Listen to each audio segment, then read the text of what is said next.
बसा प्लीज. सुप्रभात मित्र. आज रविवार.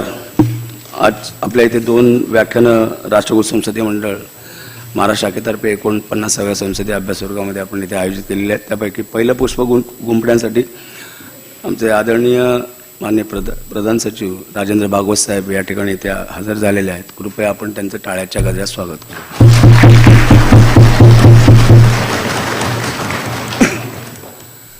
थोडक्यात परिचय करून देतो मी त्यांचा आणि त्यानंतर व्याख्यानाला सुरू होतील. वेळ असेल तर आपण एक शेवटची 5 मिनिटं प्रश्नोत्तर घेऊयात. जन्म त्यांचा एप्रिल 1963 मध्ये झाला. BCom LLM हे मुंबई विद्यापीठातून त्यांनी पूर्ण केलं. दीर्घकालीन शैक्षणिक गुणवत्तेमुळे तत्कालीन कुलगुरू मुंबई विद्यापीठाच्या मेरू बेंगाली यांच्यातर्फे मुंबई विद्यापीठाच्या सेनेटवर विद्या परिषद ज्याला म्हणतो आपण त्याच्यावरती नामनियुक्ती त्यांची करण्यात आली होती. 1987 ते 96 या कालावधीत मुंबई उच्च न्यायालयात वकील म्हणून त्यांनी कामकाज केलेलं आहे तिकडे. आणि या दरम्यान अनेक महत्त्वपूर्ण निर्णयांचं श्रेय त्यांना आहे. त्यापैकी 3 महत्त्वपूर्ण निर्णय आपण अवश्यपणे पाहू शकता रेकॉर्ड्समध्ये.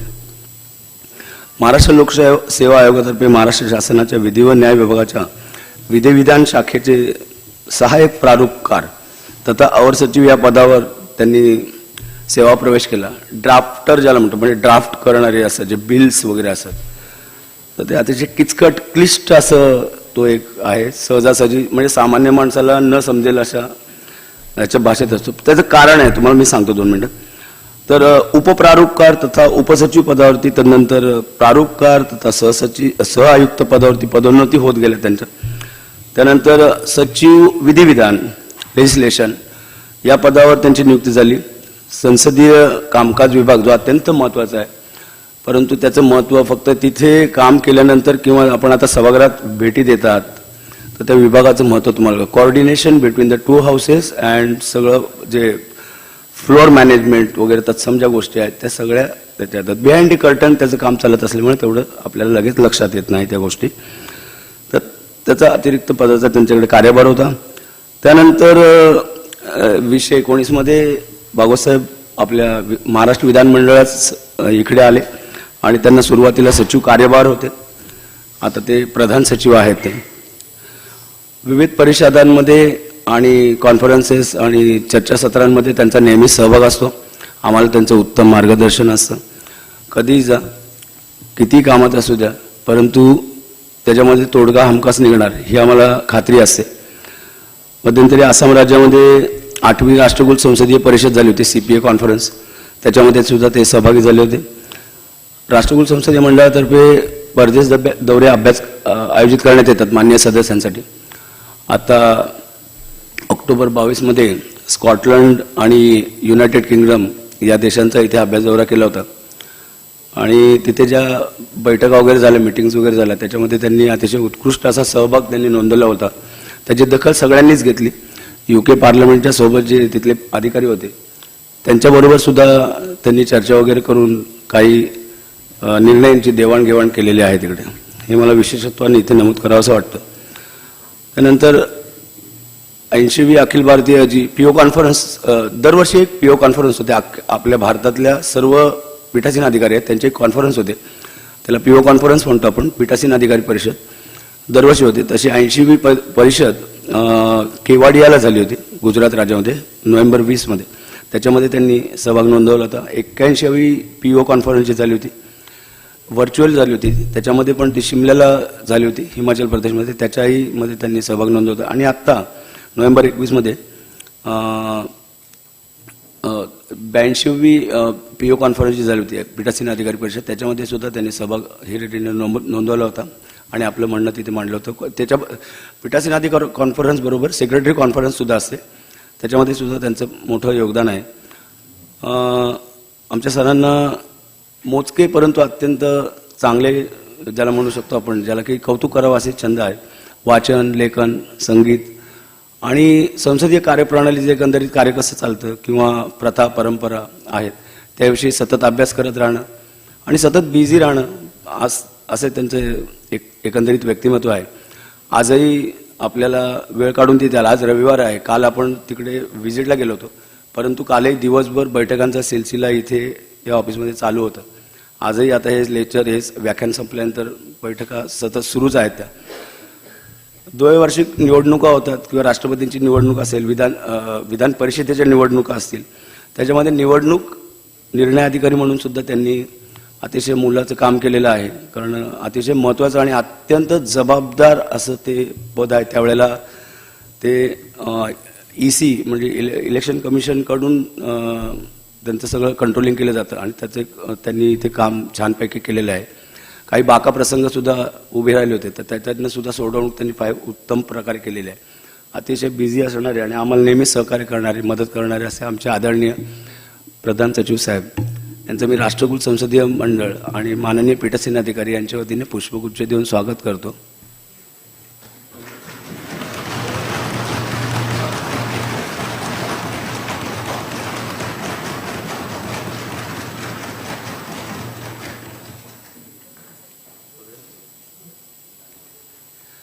आपण व्याख्यानाला सुरुवात करूया. त्यांना थोडासा वेळ असेल आणि मॅनेज झालं तर आपण एक शेवटी 5 मिनिटं मोजके 2-4 प्रश्न घेऊयात. ठीक आहे? ओके, सरांच्या परवानगीने.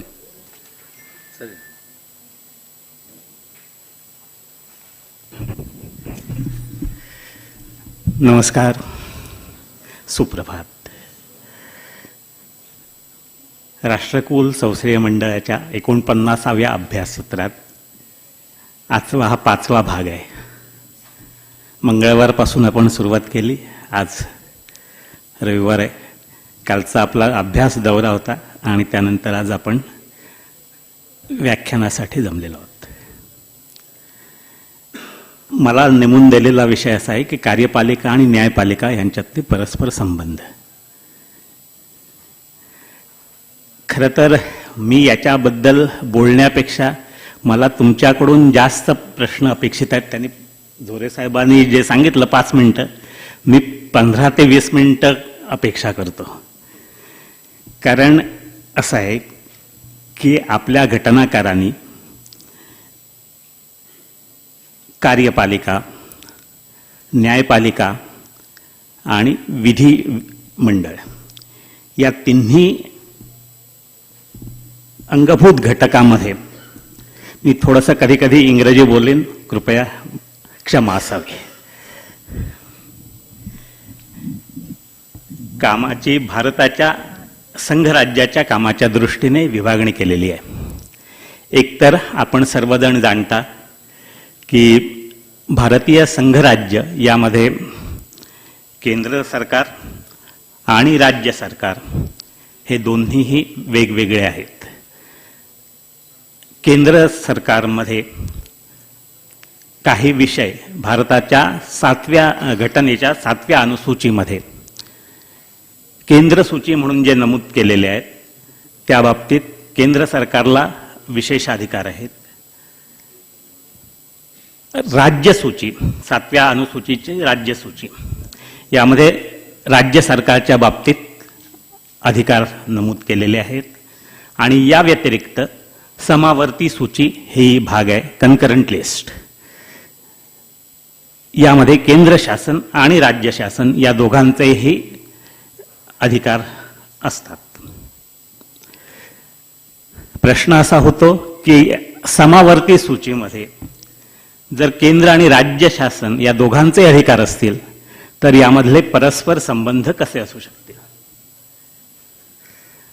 घटनाकारांनी अनुच्छेद 254 मध्ये हे नमूद केलेलं आहे की अशा वेळी एकाच विषयावर जर दोन्ही म्हणजे केंद्र सरकार आणि राज्य सरकार यांनी जर कायदे केले असले तर केंद्र सरकारचा कायदा प्रभावी ठरतो. पण केंद्र सरकारचा कायदा प्रभावी ठरतो हा जरी नियम असला तरीही त्याला अपवाद घटनेच्या त्याच अनुसूची 254 मध्ये नमूद केलेले आहेत. ते असे आहेत की ज्यावेळी असं एखादं विधेयक राष्ट्रपतींच्या अनुमतीसाठी राखून ठेवलेलं असेल आणि त्याला राष्ट्रपतींची अनुमती मिळाल्यानंतर केंद्र सरकारचा काहीही कायदा असला तरीही राज्याचा कायदा अधिभावी असतो.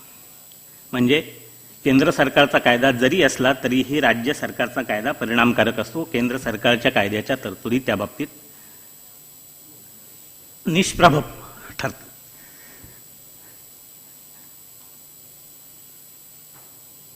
मुळात हे जे विभागणी झालेली आहे याच्या मागची सुरुवात कुठून झाली? फ्रेंच राज्यक्रांती, Montesquieu, doctrine of separation of powers, यामधून सर्व जगाला प्रेरणा मिळाली. ब्रिटिश कॉमनवेल्थला पण प्रेरणा मिळाली आणि आपण भारतीय संघराज्य हे ब्रिटिश कॉमनवेल्थची त्या बाबतीत लिगसी मानत असल्यामुळे, वारसा मानत असल्यामुळे, आपल्या न्यायव्यवस्थेच्या संदर्भात ही लिगसी मानत असल्यामुळे ते आपल्याकडं पण आली. घटनाकारांनी हे करत असताना मात्र मॉन्टेस्क्यूला जी स्ट्रिक्ट डिव्हिजन ऑफ पॉवर्स अभिप्रेत होती ती ठेवलेली नाही. आपल्या तिन्ही अंगामध्ये, संघराज्याच्या तिन्ही अंगामध्ये त्याची विभागणी एक सुंदर पद्धतीने केलेली आहे. आपल्याला सगळ्यांना माहिती आहे की आपले मूलभूत अधिकार अनुसूची 12 ते 35, ज्यामध्ये अनुच्छेद 32 सर्वोच्च न्यायालयाला मूलभूत अधिकारांच्या, फंडामेंटल राईट्सच्या अंमलबजावणीसाठी अप्रोच होण्याचा अधिकार, हाही त्याच्यातला एक भाग आहे. Directive principles of state policy घटनेच्या भाग 4 मध्ये नमूद केलेली आहेत. आता त्यानंतर घटनेत सुधारणा होऊन फंडामेंटल ड्युटीज आलेल्या आहेत. घटनेच्या भाग 5 मध्ये युनियन म्हणजे संघराज्य कसं असेल हे नमूद केलेलं आहे. पार्लमेंट म्हणजे केंद्रीय विधिमंडळ, संसद, अनुसूची 79 ते 122 त्यांचे अधिकार. त्याच्यातलंच प्रकरण 4 केंद्रीय न्याय व्यवस्था म्हणजे सर्वोच्च न्यायालय.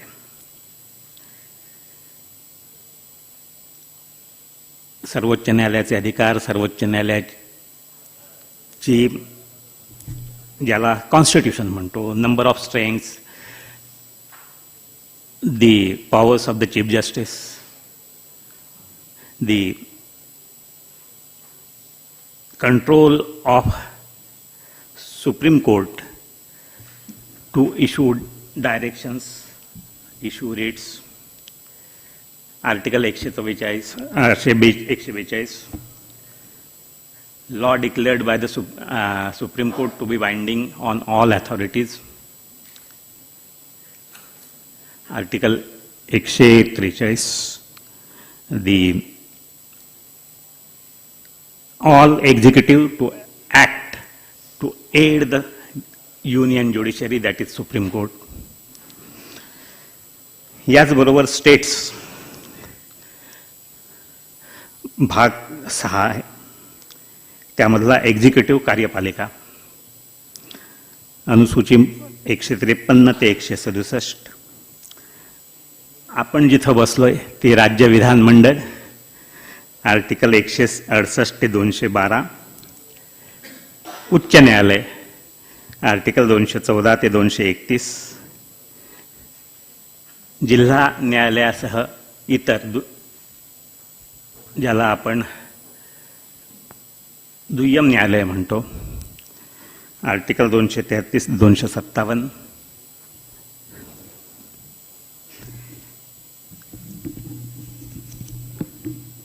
मुळात एक्झिक्युटिव्हचं कामकाज कसं चालेल या संदर्भात घटनेच्या तरतुदी काय आहेत? आर्टिकल 161 मध्ये असं नमूद केलेलं आहे की राज्य शासनाचे कामकाज हे राज्यपाल त्या संदर्भात जे नियम करतील त्या नियमाच्या अधीन राहून कामकाज चालेल.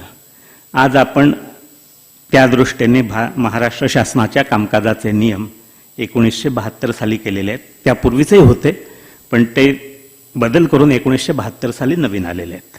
आणि त्यानुसार राज्य शासनाच्या विविध विभागामध्ये खातेवाटप, मंत्र्यांचे अधिकार, मुख्यमंत्र्यांचे अधिकार, राज्य विधिमंडळाचं अधिवेशन बोलवण्यासंबंधातील तरतुदी, राज्याचे महाअधिवक्ता यांच्या नेमणुकीसंदर्भातील तरतुदी, 2 विभागामध्ये ज्यावेळी एकच विषय समान असेल त्यावेळी करण्यात यावयाच्या गोष्टी, कशा पद्धतीने त्या संदर्भातील कार्यवाही करावी या संदर्भातील तरतुदी, राज्याचा वित्तकोश फायनान्सेस कशा पद्धतीने विनियोग केला जाईल या संदर्भातील तरतुदी, हे सर्व नमूद केलेलं आहे.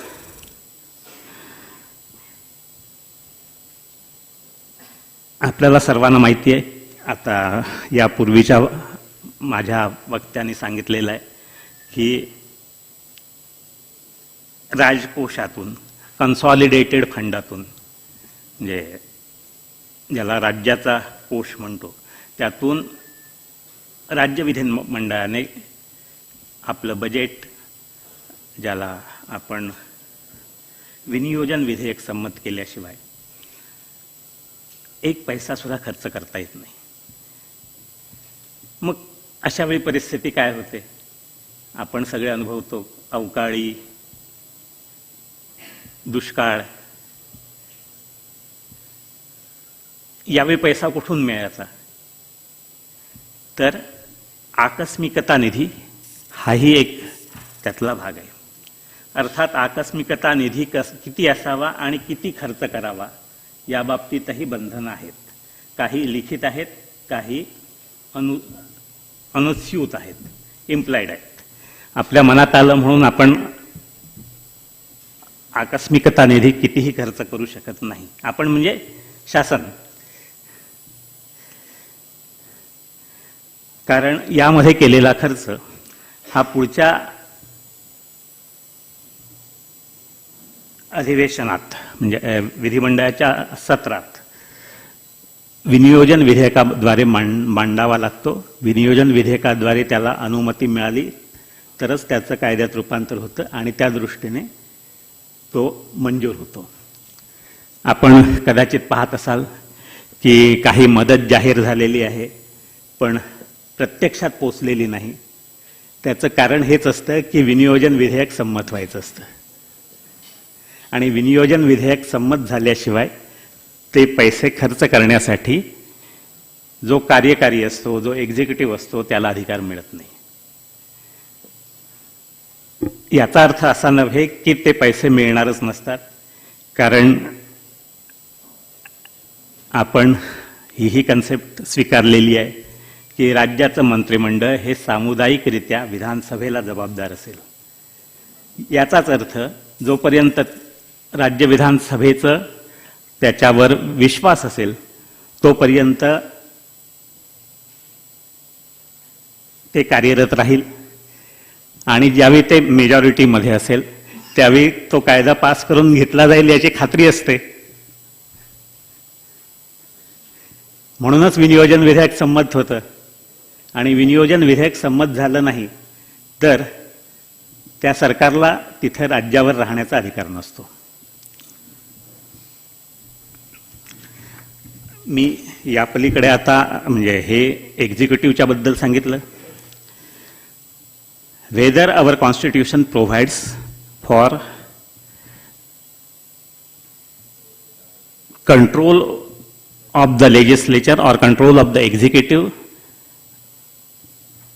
legislature through executive over the judiciary. The strictly speaking, no.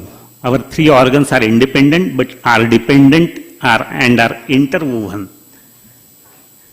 so that no organ of the state is getting any paramount status under our constitution.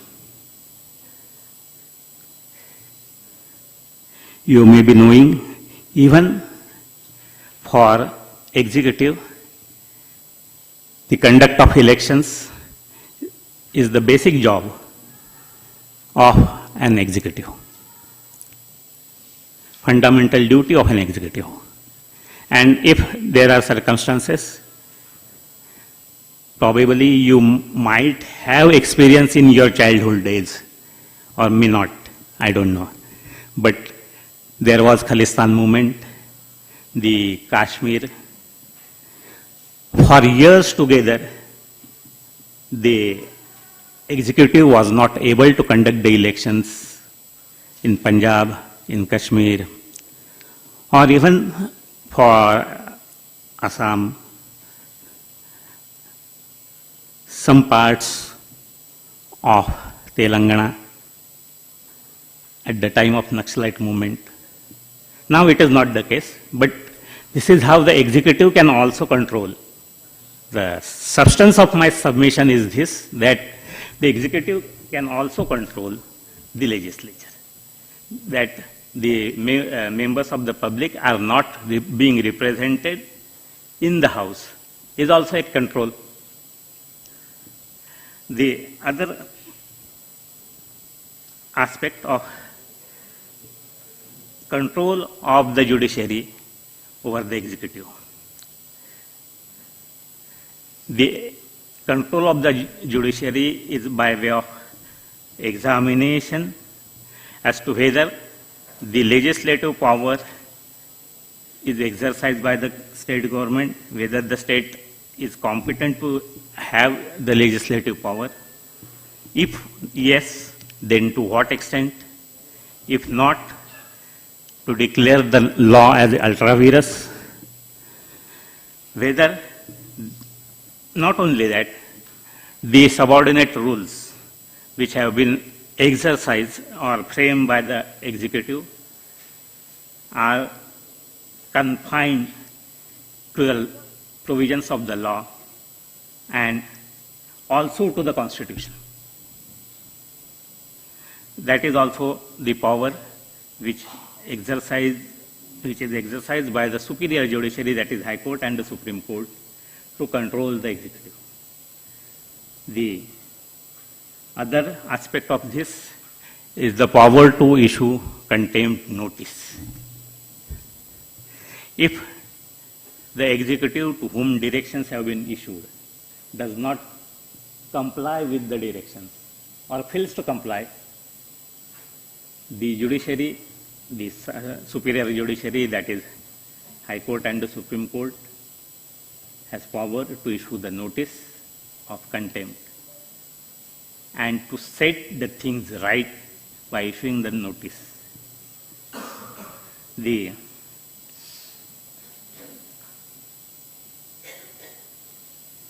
subordinate judiciary, in respect of subordinate judiciary, the appointment is made by the governor, that is the executive, on the recommendation of the State Public Service Commission, but that does not mean the High Court is a toothless tiger in appointment. The judiciary exercises its control. There is some mechanism which we have developed. The High Court judges or the superior judges are participating in the process of selection of the district judges and the judicial magistrates of the first class.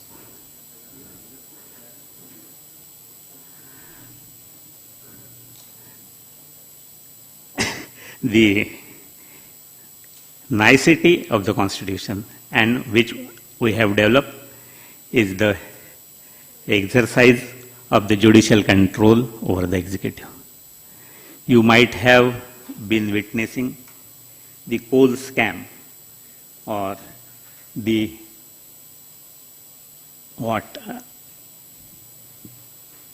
we call it the distribution of larges in respect of what we have, the mobiles, the frequencies, spectrum.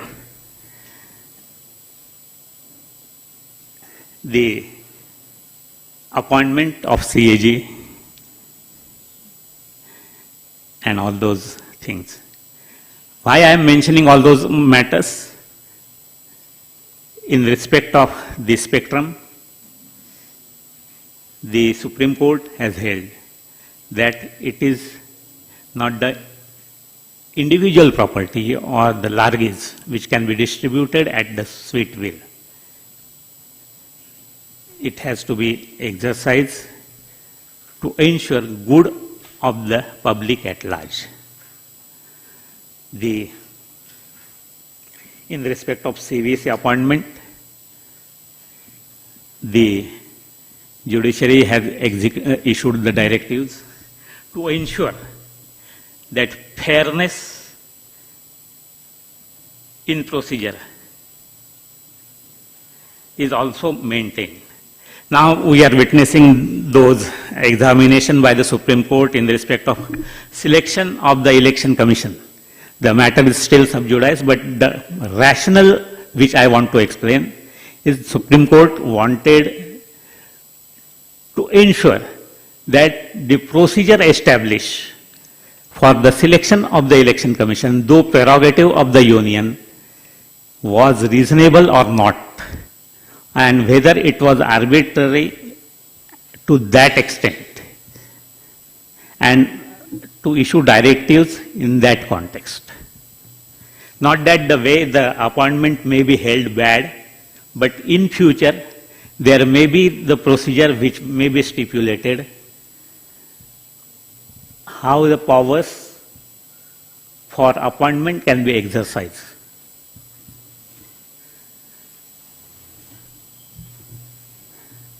The coal scam and all those, the scam may or may not be there, but the distribution of or issuance of the contracts, coals and all those. In fact, we have benefited, we as the state of Maharashtra have benefited because of the coal judgment. We have been given certain lease rights which we can auction. Though the coal mines have been situated in Jharkhand, in Chhattisgarh, that is what we as the state of Maharashtra are benefited.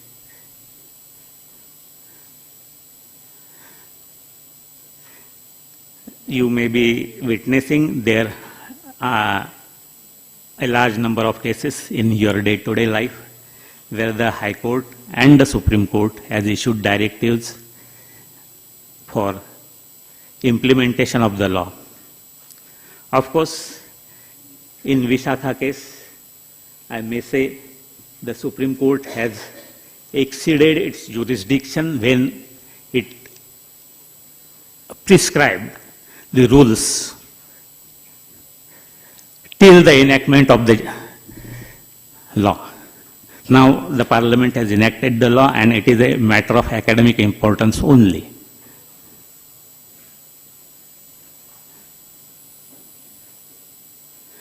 But this is how the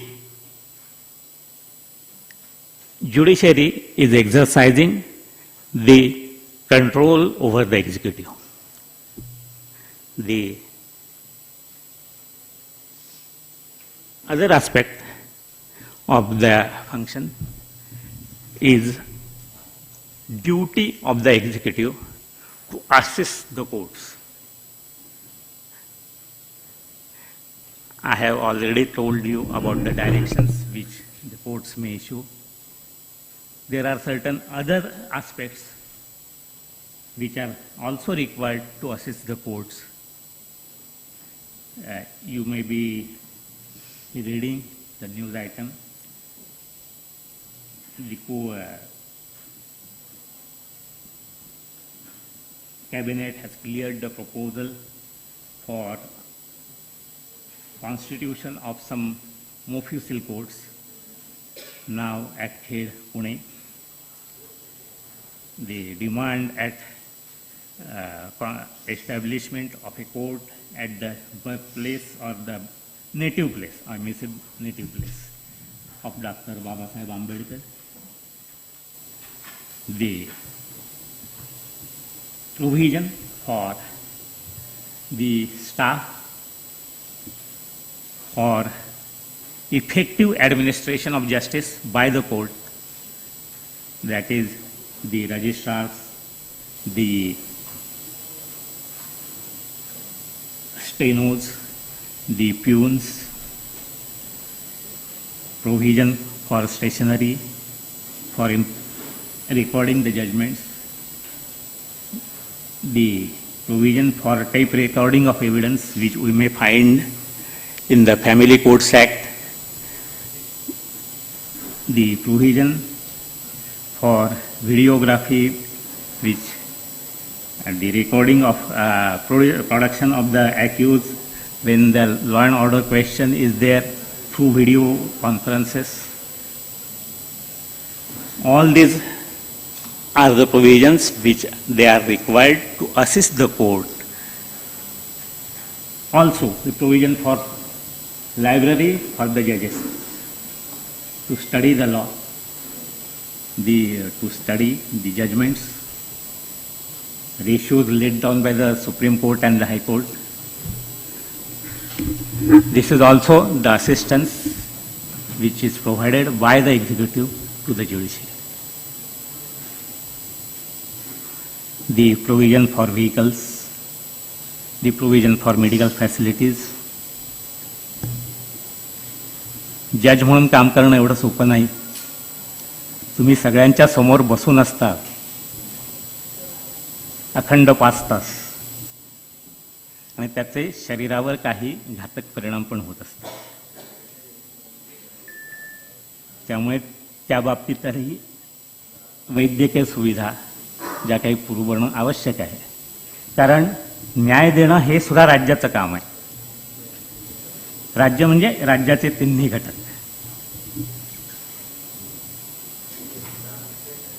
तर या दृष्टीने काही तरतुदी करणं हाही एक कार्यपालिकेने व्यवस्थेला केलेला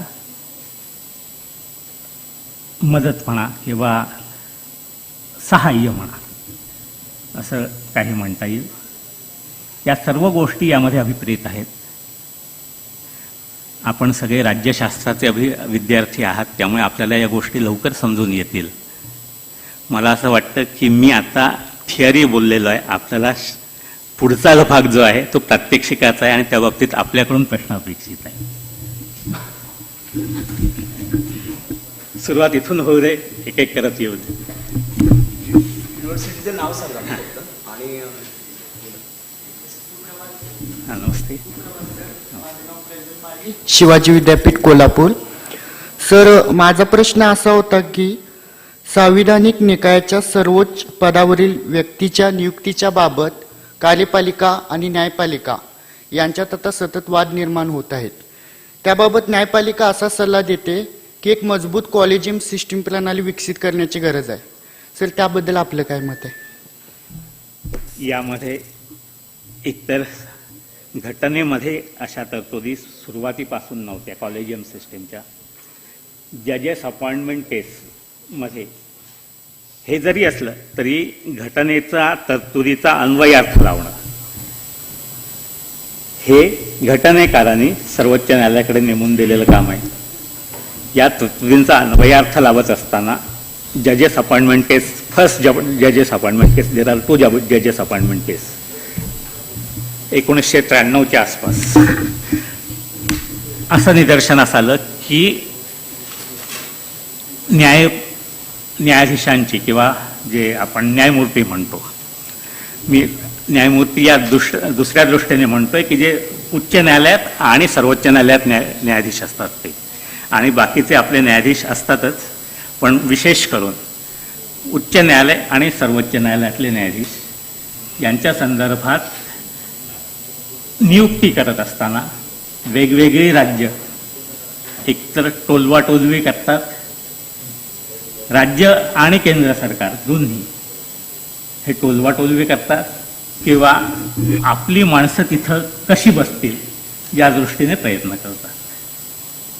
तर या संदर्भातील अन्वयार्थ लावत असताना सर्वोच्च न्यायालयाने आपली घटना अमेरिकन फेडरल सिस्टीम या सगळ्या तरतुदीचे अभ्यास केल्यानंतर त्यांच्या असं लक्षात आलं की कॉलेजियम सिस्टीमद्वारे जर आपण नियुक्त्या केल्या गेल्या तर त्या जास्त चांगल्या ठरतील, मेरिटोरियस ठरतील, त्या पदाला न्याय देणारे ठरतील. यामुळे नॅचरली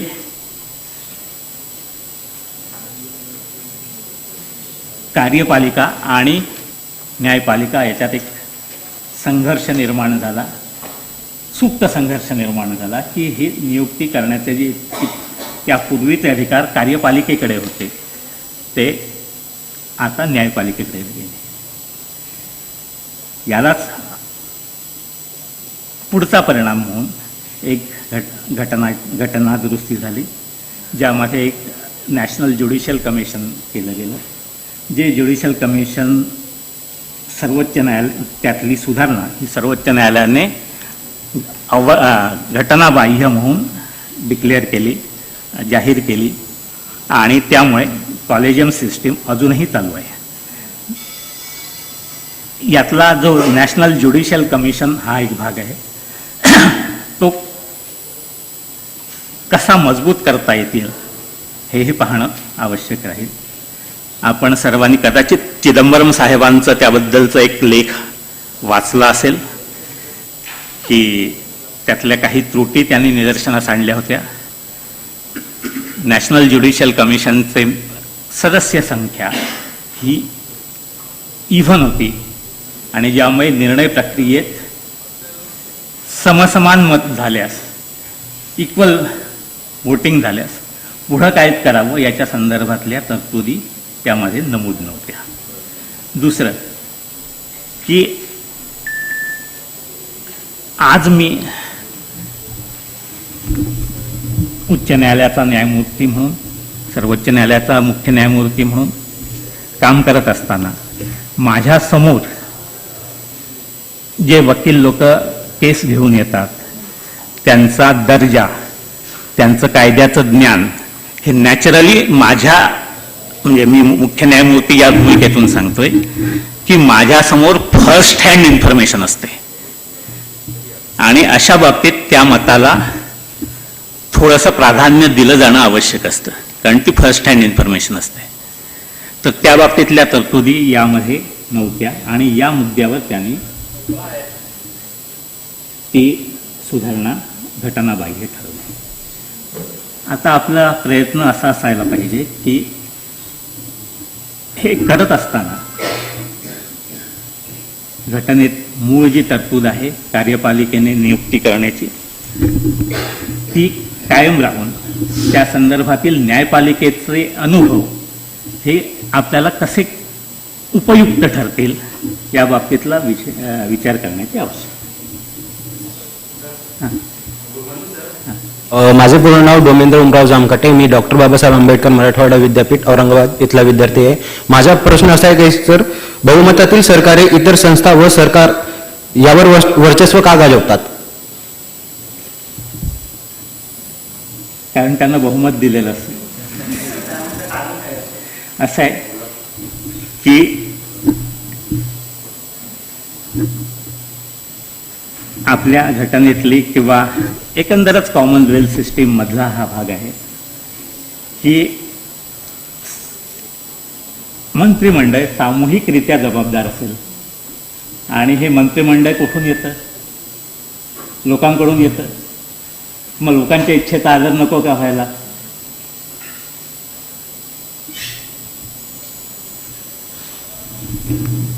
नाव मंगेश चांदूदेव कांबळे, स्वामी रामानंद तीर्थ मराठवाडा विद्यापीठ नांदेडचा विद्यार्थी आहे. सर, माझा प्रश्न असा आहे की जर एका घटक राज्याने आर्थिक बाबीवर जर एक सार्वजनिक हिताच्या कामाचा जर निर्णय घेतला, तो घेतल्याच्या नंतर जे केंद्र ज्यावर काय निर्बंध किंवा त्याला अडचणी किंवा अडथळे आणण्याचा प्रयत्न करतो का? आणि त्याचाच दुसरा एक उपप्रश्न की हे निर्णय जे आर्थिक बाबीवर जे सार्वजनिक हितासाठीचे जे निर्णय घेण्यात आलेले आहेत त्या निर्णयाला केंद्र जर हिताचे असतील असं केंद्राला वाटत असेल तर केंद्र त्या गोष्टीला समर्थन किंवा मदत देईल का, असं यावर तुमचं काय मत? या बाबतीत घटनाकारांनी मुळातच तरतुदी करून ठेवलेल्या आहेत. Borrowing powers of the states, borrowing powers of the union याच्यावरची बंधनं आहेत. या बंधनांच्या अधीन राहूनच राज्याची वित्तीय व्यवस्था चालत असते. मी हे जे सांगितलं आत्ता की विनियोजन विधेयक हा त्यातला एकच भाग होता. पण बॉरोईंग पॉवर्स आज आपलं सगळीच राज्य in fact not only in India but also in US, in Japan, whatever be the country, they do it by borrowing from the outside, World Bank, in IMF, or whatever the institutions they make. But still, they borrow, and there are certain restrictions on the borrowing powers of the states. It is the duty of the union to ensure that the states act within those powers. And just for your information, आत्ता पंजाबचं नवीन सरकार आलं, त्याने वीज मोफत करून टाकली. Net effect काय झाला? पंजाब राज्यामध्ये 55,000 कोटीची तूट आली. मग अशा वेळी ते राज्य चालू शकेल का? आपल्याकडे शिक्षक आंदोलन चालू होतं, कायम अनुदानित, विना अनुदानित आंदोलन चालू आहे, बरोबर आहे. पण ज्या आपण विना अनुदानित शाळा चालू केल्या, याला अनुदानित केलं तर राज्यावर किती परिणाम होईल? इमिजिएट 4 वर्षात 5,000 कोटी रुपये रिकरिंग एक्सपेंडिचर लागेल, ज्याचा परिणाम म्हणून 15 ते 20 वर्षानंतर 50,000 कोटीपर्यंत वार्षिक खर्च होत जाईल. आणि मग हा खर्च होत गेल्यानंतर आपण बाकी रस्ते तरी बांधू शकू का?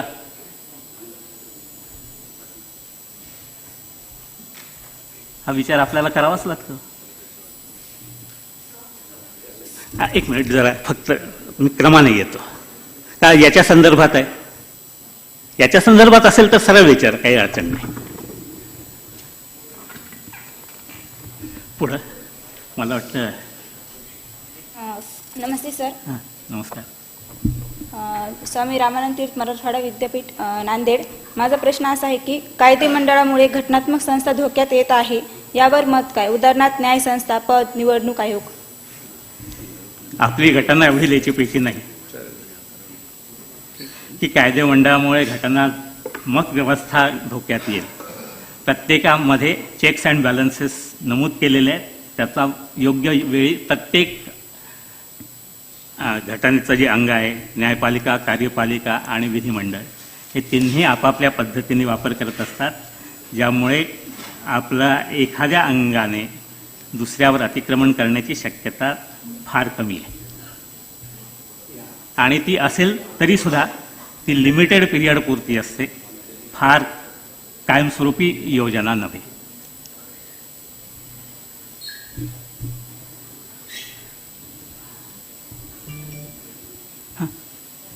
माझं नाव विशाल नवघडे आहे, गोंडवाना विद्यापीठ गडचिरोली येथील आहे.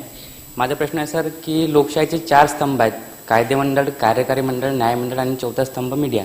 ही आपली कामे योग्यरित्याने पार पाडत आहेत का सर? तुम्हाला काय वाटतं? मला काय वाटतं यापेक्षा घटनाकारांना काय अभिप्रेत आहे. Who is sovereign? The people and the constitution. लोकांना जसं पाहिजे तसं एकंदरच व्यवस्था चालेल.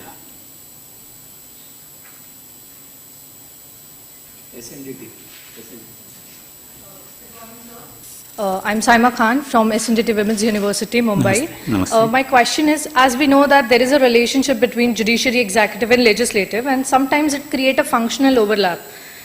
As we follow the doctrine of separation of functions and not separation of power, so what kind of problem or challenges it create and how that can be avoided?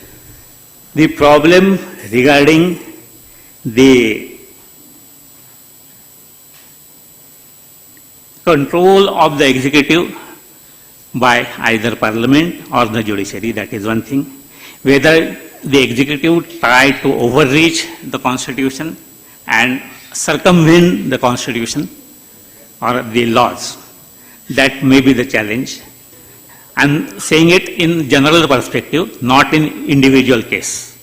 But by and large, this is the system which try to overreach every other organ. We are now praising the United States, but history says that this was also the case in US. Now they have developed maturely. We are in that development stage. By the passage of time, we will develop. Chaudhary, Pratap college Amalner. Sir, मागे सर्वोच्च न्यायालयाने एक statement दिलं की आमचं अखंडत्व धोक्यात आणण्याचा प्रयत्न केला जातोय. न्यायालयाला न्यायालयीन पुनर्विलोकनाचा जो अधिकार दिलाय, तर कुठेतरी त्यांच्यावर दबाव आणण्याचा प्रयत्न केला जातोय आणि लोकप्रतिनिधींमार्फत त्यांच्या निर्णयात केला जाणारा हा दबाव कुठेतरी देशहिताच्या दृष्टिकोनातून खूप घातक ठरतोय सर. तर यावर आपण काहीतरी उपाययोजना करूयात किंवा ही स्थिती सुधारली पाहिजे, तर यावर आपलं मत कळवा. मला तरी असं वाटत नाही की न्यायव्यवस्था धोक्यात आहे. मी मगाशीच म्हटलं, for the time being it may be some incidences, stray incidences, but still our judiciary is strong enough, matured enough to tackle the situation.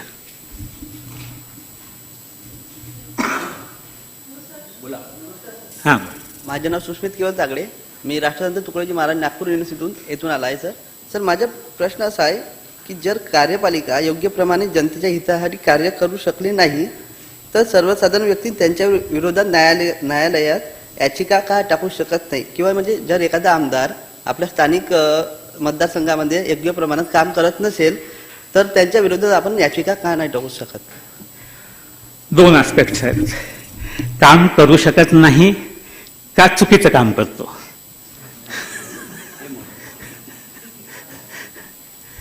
एकतर आपल्याला राईट टू रिकॉल अजून अभिप्रेत नाही. या संदर्भात भारतभर एक विचार होण्याची आवश्यकता आहे राईट टू रिकॉलच्या संदर्भात. दुसरा भाग असा आहे की चुकीचं काम करत असेल, अननेसेसरली इन्फ्लुएन्स लावत असतील किंवा कायद्याच्या विरुद्ध काही कृती करत असतील. आज ते आपले विधानसभा सदस्य म्हणा, विधान परिषद सदस्य म्हणा, हे DPDCचे भाग आहेत.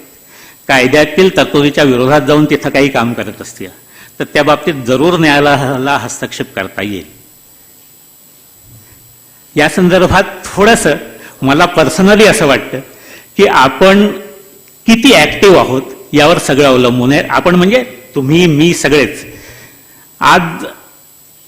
आत्ता तुम्ही सकाळी बातम्या पाहत असाल की अमेरिकेत हिमवर्षाव होतोय. तिथलं सरकार काही ते रस्ते साफ करायचे वाट पाहत नाहीयेत. लोक आपल्या घरासमोरचा रस्ता तरी ते स्वतः साफ करतायत. आपण असं करतो का? माझ्या घरातला कचरा फक्त रस्त्यावर नेऊन टाकतो. हे जोपर्यंत आपल्यालाच वाटत नाही तोपर्यंत भारताचा विकास कठीण आहे. आपल्याला सगळ्यांना यासाठी काम करायची आवश्यकता आहे. माझं नाव प्रणय प्रल्हादजी धोपे. मी राष्ट्रसंत तुकडोजी महाराज नागपूर विद्यापीठ अंतर्गत येणाऱ्या श्री बिंजानी नगर महाविद्यालयाचा विद्यार्थी आहे. भारतीय राज्यघटनेने न्यायपालिकेला एक स्वातंत्र्य संस्था म्हणून निर्माण ठेवलेला आहे. माझा प्रश्न असा आहे की आपली न्यायपालिका स्वतंत्र आणि निष्पक्षपणे काम करते का? किंवा न्यायाधीशांची नेमणूक करत असताना कुठल्याही पक्षपातीपणा न बाळगता त्यांची नेमणूक होते का? किंवा त्यांचं नेमणूक करताना कुठला दबाव निर्माण केला जातो का? आपल्याला माहितीच आहे ज्युडिशियल कमिशन आणि अपॉइंटमेंट ऑफ जजेस. आत्ता मी जजेस अपॉइंटमेंट केस नंबर 1, जजेस अपॉइंटमेंट केस नंबर 2 चा उल्लेख केला. याबरोबर मी हेही बोललो की आपण या बाबतीत अजून डेव्हलपमेंट स्टेजमध्ये आहोत. काही फ्रिक्शन्स होत असतात, but by and large there is no interference in appointment of judges, by and large, maybe in individual cases, but not as an institution.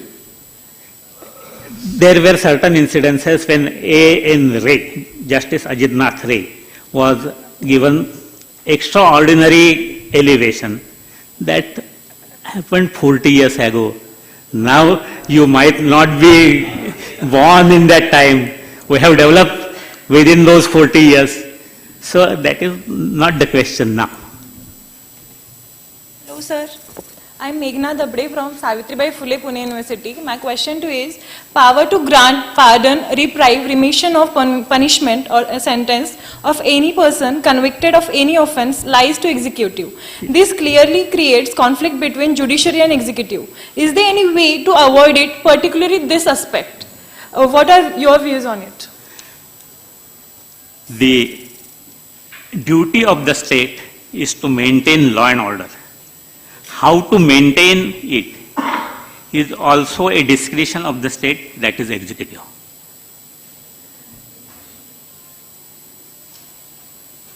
तुम्हाला खबरी माहिती आहेत का?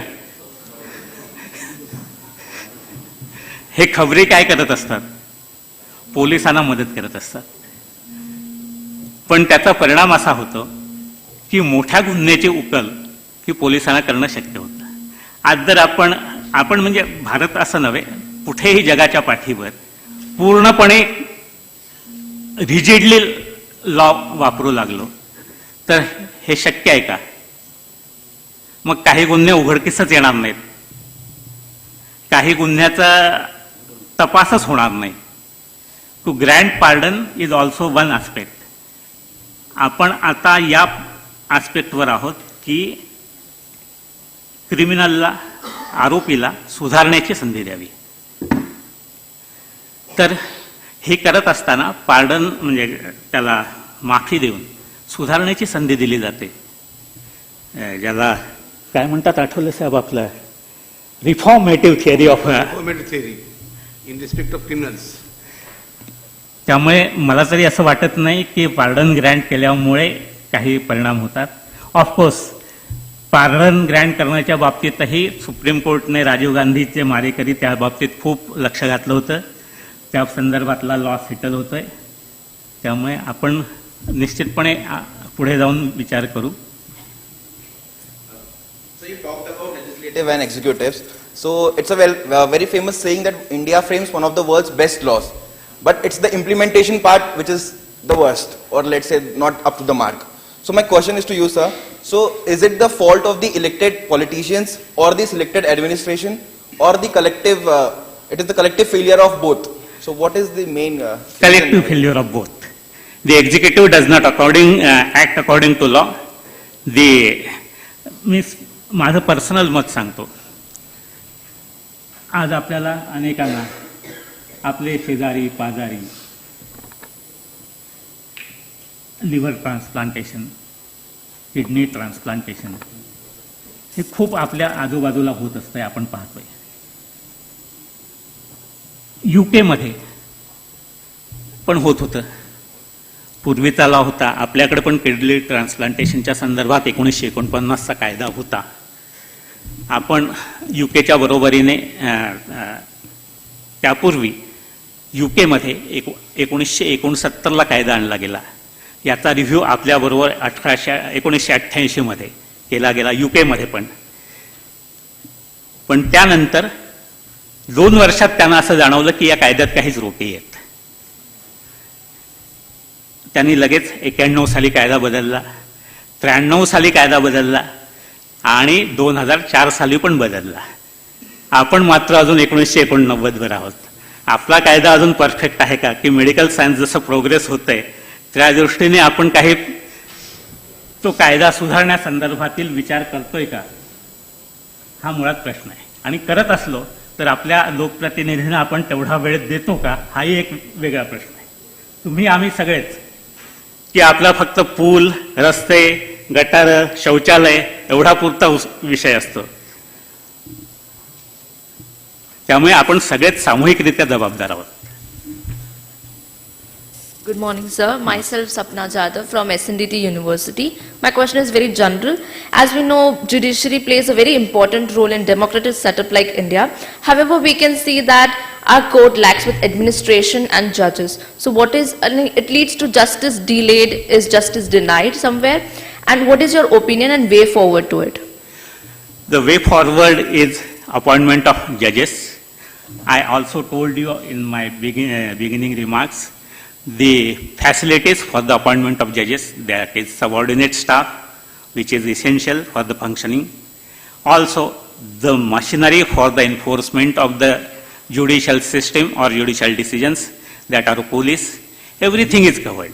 Of course, this is happening because we have limited resources, we have huge demands from other aspects also, other quarters of the social fabric, which requires some expenditure or grant in aid for other persons, other communities, which also is a necessary thing. I'm not saying no, but within those limitations, within those financial sources, every state has to act. So there is some scope for improvement, but not that way you increase the strength of the judges and without any resources. So it has to be balanced every year. I'm happy to say that Maharashtra is leading, and the Supreme Court has specifically said that we are satisfied with the judicial infrastructure. I will show you the judgment. That is not the case. It is not off the record. This is on the record.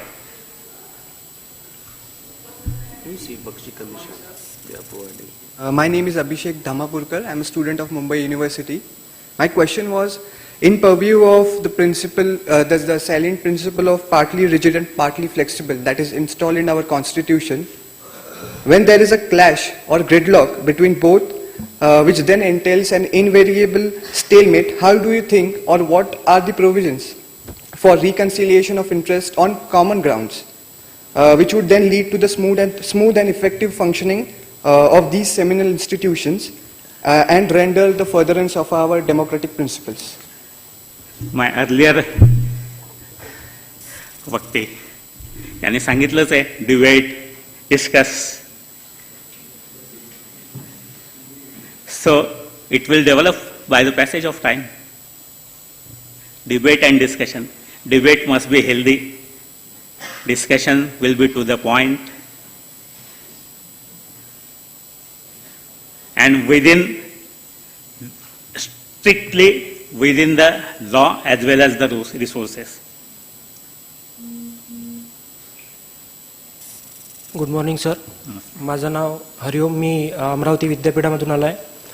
माझा प्रश्न असा आहे की supreme court किंवा high court जे असतं त्यामधील जजेसना न्यायमूर्ती म्हटल्या जाते, परंतु जे इतर न्यायालय आहेत त्यामधील जे न्यायाधीश असतात त्यांना न्यायमूर्ती का म्हटलं नाही? कारण त्यांचा पण रोल तितकाच महत्त्वाचा असतो लॉ इंटरप्रेट करण्यासाठी. इनफॅक्ट असा काही फरक नाही आहे न्यायमूर्ती आणि न्यायाधीश.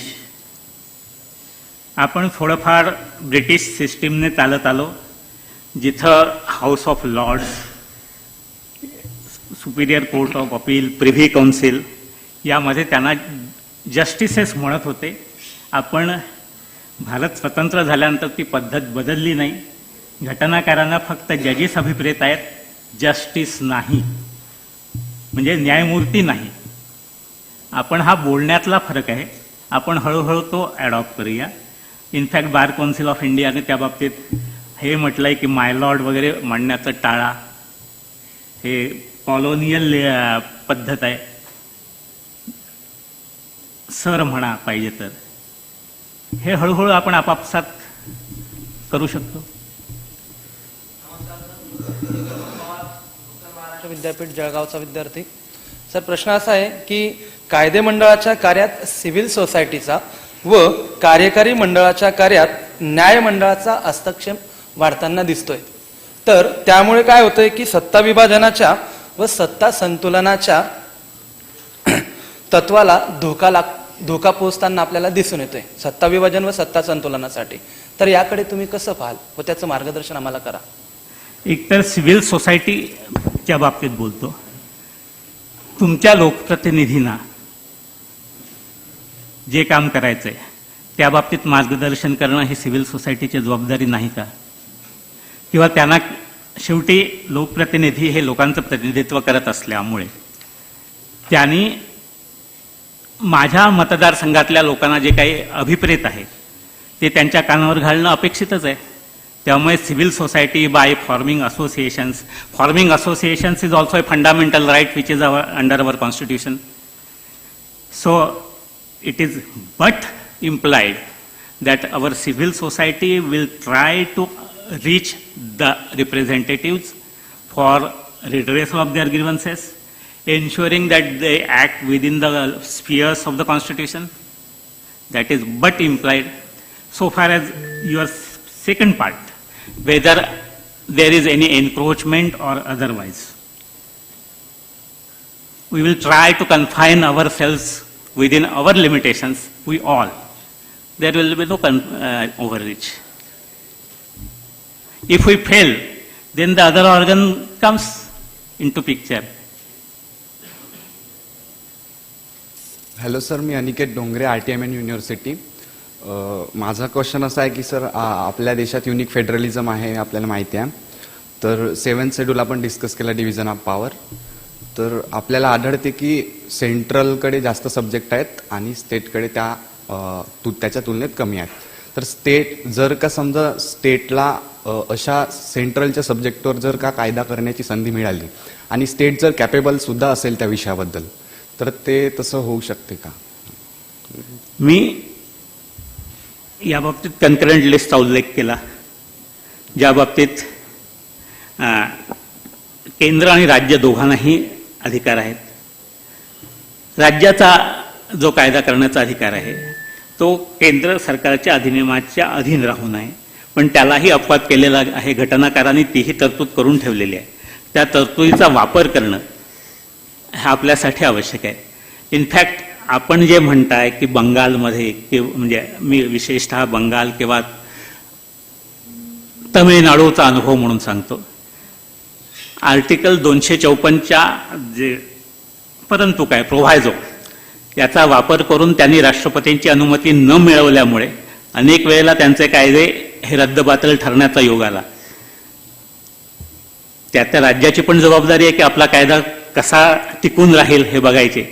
महाराष्ट्रात आपण ही खबरदारी घेतलेली आहे. 1950 पासून या मुद्द्यावर आपला एकही कायदा रद्दबातल झालेला नाही.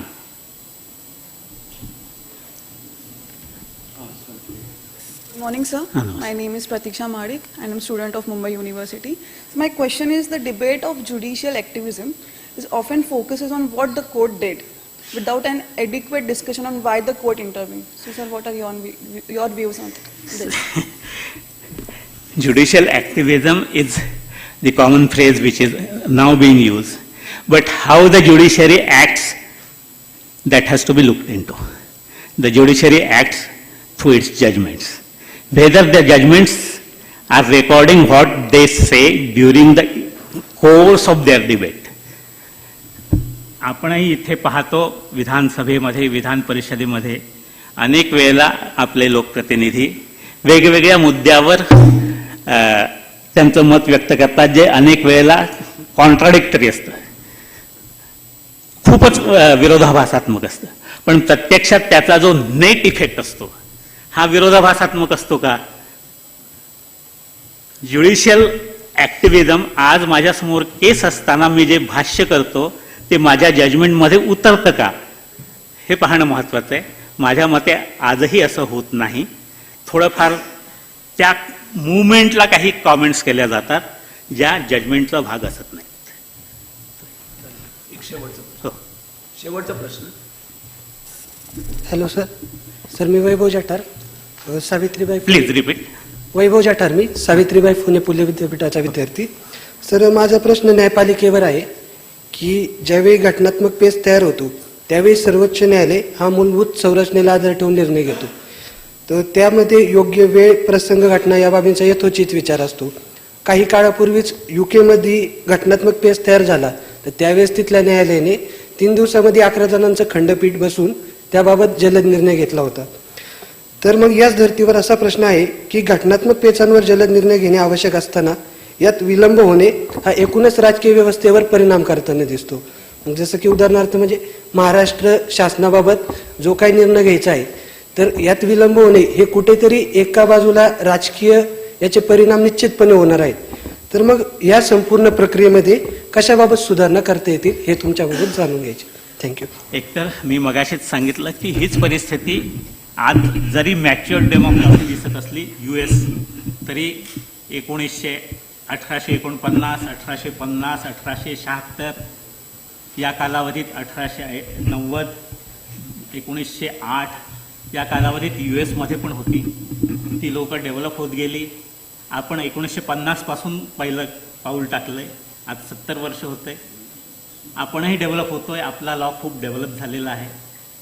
थोडंफार आपला समाज जसा जसा शिक्षित होईल, जसा जसा विचार करायला लागेल, तुम्ही पाहाल की 1950 साली शिक्षित लोकांचं प्रमाण, त्यानंतर आजचं प्रमाण, आणि त्या दिवशी प्रणितीताई म्हणाल्या की राजीव गांधींनी जो 18 वर्षाच्या युवकांना अधिकार दिला, मताचा अधिकार, हा मताचा अधिकार दिल्यानंतर झालेला परिणाम राज्यव्यवस्थेवर, याचा कंपॅरेटिव्ह अभ्यास केला तर आपल्याला असंच लक्षात येईल की आपण खूप प्रगती साधलेली आहे आणि अजून साधायची आहे. ही काही साधलेली अंतिम नव्हे, आपण खूप पुढे जाईल.